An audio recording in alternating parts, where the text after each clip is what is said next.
नमस्कार दोस्तों, आज इस व्लॉग के माध्यम से मैं आप सभी का ध्यान आकर्षित करना चाहूँगा एक देवभूमि उत्तराखंड के छोटे से कस्बे की तरफ, जो ऐतिहासिक और धार्मिक महत्व से बहुत ही ज़्यादा सुकून देने वाला और मन को शांति प्रदान करने वाला पर्यटक स्थल है।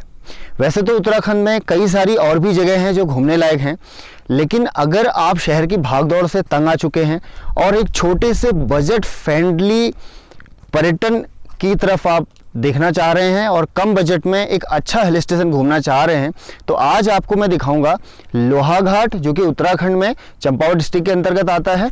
इसमें जितनी भी घूमने वाली जगह हैं जो धार्मिक और ऐतिहासिक महत्व से महत्वपूर्ण हैं, उनके बारे में इस वीडियो में बताऊंगा। साथ ही कितना बजट इस टूर पैकेज के लिए आपको ज़रूरत पड़ेगी और कहां पर आप स्टे करेंगे, कौन कौन से मेन जो पॉइंट्स हैं जिन पे आप घूम सकते हैं, इनके बारे में इस वीडियो में चर्चा करेंगे। तो चलिए शुरू करते हैं आज का ये सफ़र। सबसे पहले मैं लोहाघाट के नाम के उद्भव के बारे में थोड़ा सा आपको बताना चाहूँगा कि जो प्राचीन किंवदंतियाँ हैं उनके अनुसार द्वापर युग में श्री कृष्ण और राजा बाणासुर के बीच में यहाँ पर एक भीषण युद्ध लड़ा गया था, जिसकी वजह से यहाँ पर बहने वाली नदी का रंग रक्त की तरह लाल हो गया था और इसी वजह से उस नदी का नाम लहूवती और उसके किनारे जो घाट, उसके घाट पर जो कस्बा बसा है उसका नाम लहूघाट रखा गया।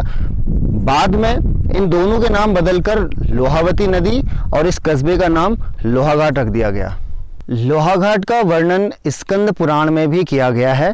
इसके अलावा प्राचीन समय में कैलाश मानसरोवर यात्रा का यह एक प्रमुख पड़ाव हुआ करता था। पी बैरन, जो कि नैनीताल के खोजकर्ता और एक ब्रिटिश व्यापारी हैं, उन्होंने तो लोहाघाट को धरती के दूसरे स्वर्ग तक की उपाधि दी है और उनके शब्दों में अगर कहा जाए तो इसे भारत की दूसरी ग्रीष्मकालीन राजधानी बनाया जाना चाहिए था। तो आज इसी खूबसूरत लोहाघाट के उन खास घूमने वाले और पर्यटक स्थलों के बारे में इस वीडियो में जल्दी से देखते हैं। तो तुरंत पहुंचते हैं पहाड़ की इस चोटी पर, जहां से हमें वो सारी जगह है एक साथ दिखाई देंगी और उसके बाद हम एक एक करके उन पॉइंट्स पे चलकर आपको उनकी खूबसूरती का एहसास कराएंगे। अगर हम प्राकृतिक धरोहर की बात करें तो बांज, बुरास, देवीदार और चीड़, इन पेड़ों का यहाँ पर बहुत ज़्यादा महत्व है। ये मेरे सामने जो पेड़ है ये बांज का वृक्ष है, जो गायों के लिए चारे के लिए इसकी पत्तियां प्रयोग की जाती हैं। इसके अलावा बहुत ही इसकी हार्डवुड होती है, अच्छी लकड़ी होती है, ईंधन के लिए, जलाने के लिए भी, और फर्नीचर तक इसके बनाए जा सकते हैं। इसे उत्तराखंड का कल्प वृक्ष भी कहा जाता है और इस पेड़ की सबसे बड़ी खास बात है कि इवन इन स्नोफॉल्स, बर्फ गिरने के बाद भी ये पेड़ हरा भरा रहता है। इस क्षेत्र के लोगों का प्रमुख व्यवसाय काफ़ी हद तक नेचुरल रिसोर्सेज से भी जुड़ा हुआ है। जैसे आपको जिस वृक्ष के बारे में मैंने बताया था बांज, उसके बारे में कुछ और बताने के लिए हमारे साथ यहाँ पर MSc बॉटनी कर चुके अभय चतुर्वेदी जी हैं, जो इसके बारे में थोड़ा सा बताएंगे। अभय जी, जैसे बांज का पेड़ कहा गया कल्प वृक्ष है। कल्प वृक्ष क्योंकि इसके पत्ते हम गाय के चारे के लिए उपयोग कर सकते हैं, लकड़ी ईंधन के लिए उपयोग कर सकते हैं और इसका मुख्यतः जो कल्प वृक्ष होने का मुख्यतः साधन है कि ये आजीविका का एक मुख्य साधन बन चुका है। क्योंकि जो ये लाइकेन यानी कि जो कुमाऊनी भाषा में जिसे हम झूला कहते हैं, यह आजकल सौंदर्य प्रसाधनों में महिलाओं के या मेहंदी या कॉस्मेटिक्स, कोई भी शैम्पू या रीठा के साथ यूज़ करने पर हमारे बाल स्ट्रेट हो जाए, जिससे उन चीज़ों पर उपयोग होने के कारण इसे आजीविका का एक मुख्य साधन भी माना जा रहा है और तरह तरह की होम्योपैथिक और आयुर्वेदिक दवाइयों में भी इसका इस्तेमाल किया जा रहा है।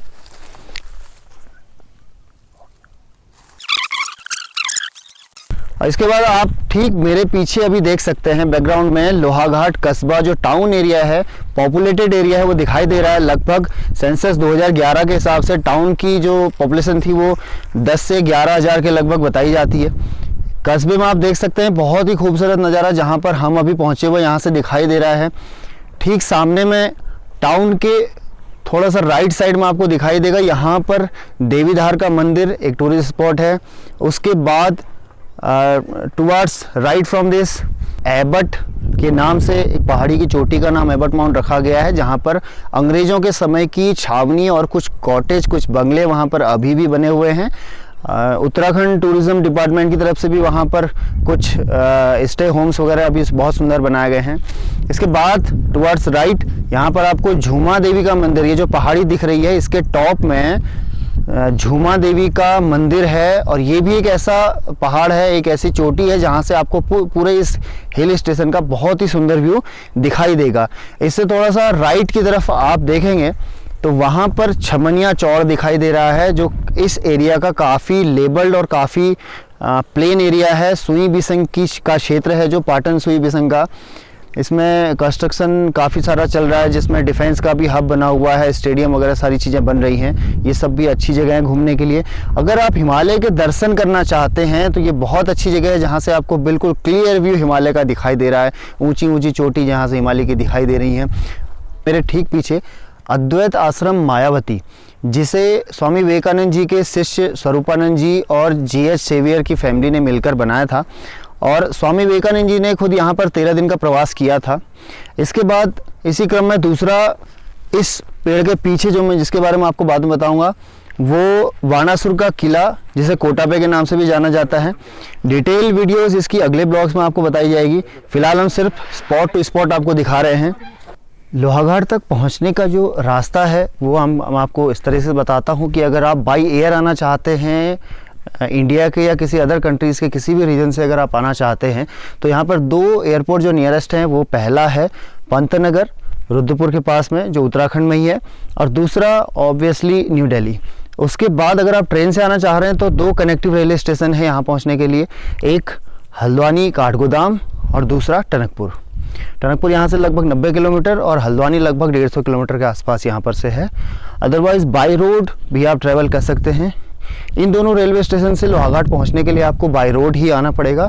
रोड की स्थिति अच्छी है, काफ़ी पहले से दुरुस्त है, जिसमें किसी भी तरह का व्यवधान नहीं है। समुद्र तल से 1700 मीटर की ऊंचाई पर ये लोहाघाट कस्बा स्थित है। यहाँ पर फ्रिक्वेंटली स्नोफॉल का भी आप आनंद ले सकते हैं।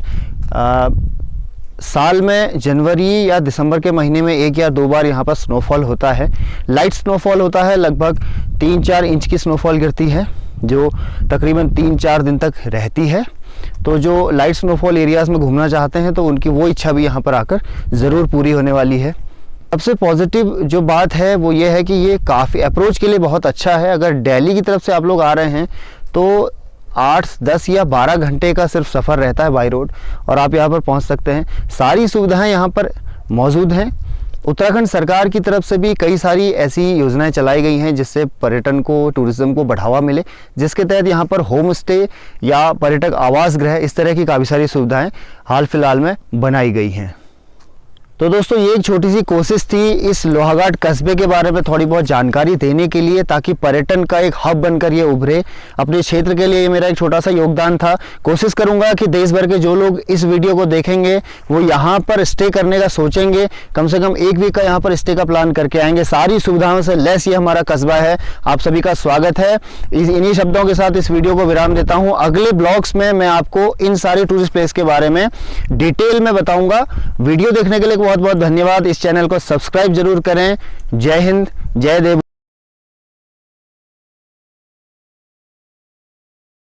देवभूमि, जय भारत।